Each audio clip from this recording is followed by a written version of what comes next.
السلام علیکم دوستو، میرا نام ہے کامران اور آپ دیکھ رہے ہیں کے خانز گلوب۔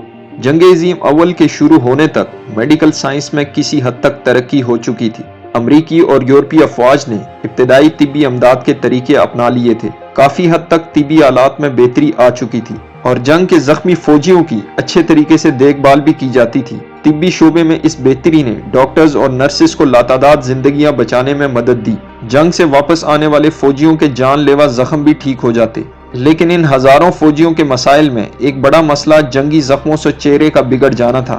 یہ فوجی اس قدر بری طرح زخمی ہوتے کہ علاج کے بعد ان کے چہرے خوفناک حد تک بگڑ جاتے۔ ان فوجیوں کے چہروں کا اس قدر بگڑ جانا ان کی اپنی شناخت کھو دینے کے مترادف تھا۔ چہروں کا یہ بگاڑ ان کے لیے نفسیاتی اور سماجی مسائل کا باعث تھا۔ ان مسخ شدہ چہروں کے ساتھ سماج کا مقابلہ شاید جنگ عظیم اول سے بھی زیادہ مشکل اور خطرناک مرحلہ تھا۔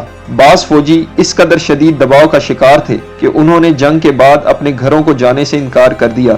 بعض نے خودکشی کر لی اور کچھ سماجی ظالمانہ رویوں کا شکار رہے۔ اپنے ملک اور لوگوں کے لیے جنگ پر جانے والے فوجی انتہائی مایوسی کی زندگی گزار رہے تھے۔ ان بیچارے فوجیوں کو عام طور پر گھورا جاتا اور لوگ ان کے قریب جانا بھی پسند نہ کرتے۔ انگلستان میں حکومت ان فوجیوں کے لیے علیحدہ کالونی بنانے پر غور کر رہی تھی تاکہ فوجی قرنطینہ میں رہائش پذیر ہوں اور عام عوام کے ساتھ میل جول نہ ہو سکے۔ یاد رہے کہ انگلش آرمی میڈیکل کور کے ڈاکٹر سر ہیرالڈ گلیز، جن کو فادر آف پلاسٹک سرجری بھی کہا جاتا ہے، انہوں نے لاتعداد فوجیوں کے چہروں کی سرجری کی اور انہیں بہتر بنایا۔ ان کی ایجاد کردہ ٹیکنیکس آج بھی استعمال ہو رہی ہیں، لیکن کافی تعداد میں ایسے فوجی بھی تھے جنہیں پلاسٹک سرجری سے فرق نہ پڑا۔ اس خوفناک صورتحال کے بارے میں امریکن خاتون اینا کولمین لیڈ کو علم ہوا۔ جنگ سے پہلے وہ ایک پینٹر اور مجسمہ ساز تھی۔ مجسمہ سازی کے فن میں کمال ماہر اینا کولمین لیڈ زندگی سے مایوس فوجیوں کے لیے فرشتہ ثابت ہوئی۔ فوجیوں کے دلخراش واقعات کا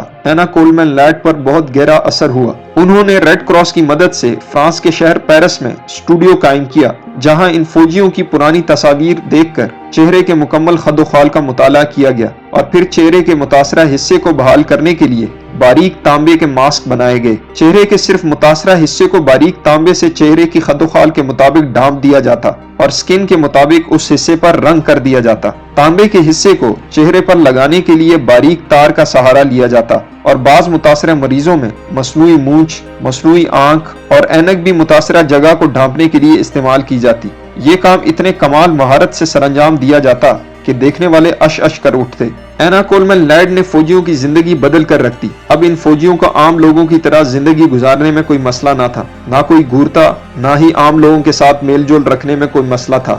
یوں فوجیوں کو نارمل زندگی کی طرف لانے میں اینا کولمین لیڈ نے کلیدی کردار ادا کیا۔ ریڈ کراس نے ان کے کام کو معجزہ قرار دیا۔ انہیں کئی اعزازات سے بھی نوازا گیا۔